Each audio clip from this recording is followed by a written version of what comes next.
జయప్రదండి అఖిల భారత శ్రీ మహాసభలను జయప్రదండి అఖిల భారత మహాసభలను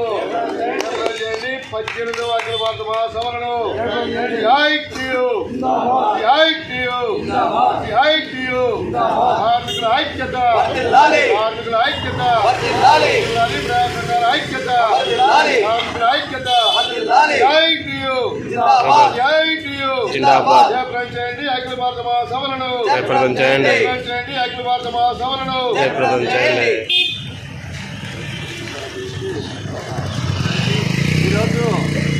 మరి అఖిల భారత మహాసభలను విశాఖపట్నం మరి లోనే ఎందుకు జరుపుతున్నారంటే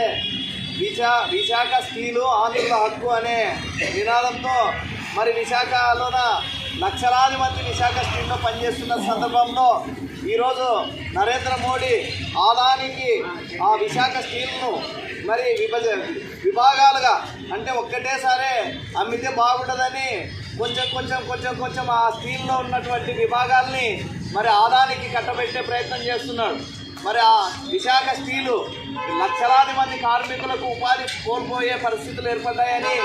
మరి దేశవ్యాప్తంగా సిఐటి నాయకులు భావించి మరి అఖిల వామపక్షాలు ఎక్కడ చూసినా ధర్నాలు ర్యాలీలు చేసినా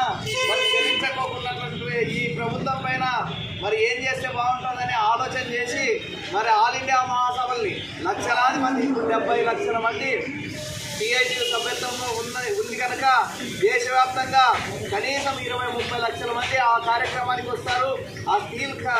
ప్లాంట్ నిలబెట్టుకోవాలనే ఆలోచన ప్రధానమైనటువంటి ఆలోచన విధానంతో మరి విశాఖపట్నంలో ఈ కార్యక్రమాన్ని నిర్వహించడం జరుగుతుంది. మరి దేశవ్యాప్తంగా ఉండేటువంటి కార్మికుల పట్ల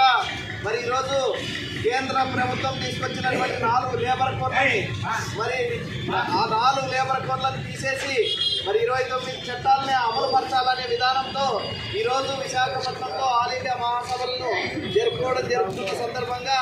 మరి ఈరోజు ఆగస్టు 15న ఈ జెండా ఆవిష్కరణ కార్యక్రమాన్ని డిసెంబర్ 15న ఈ జెండా ఆవిష్కరణ కార్యక్రమాన్ని చేపట్టడం జరిగింది. ఈ కార్యక్రమంలో మరి పాల్పంచుకున్నటువంటి ప్రతి ఒక్కరికి విప్లవంగా తెలియజేస్తూ మరి ఈ కార్యక్రమానికి ముఖ్య అతిథిగా హాజరైనటువంటి సిపిఎం పార్టీ మండల కార్యదర్శి వెంకటేశ్వర రెడ్డి గారిని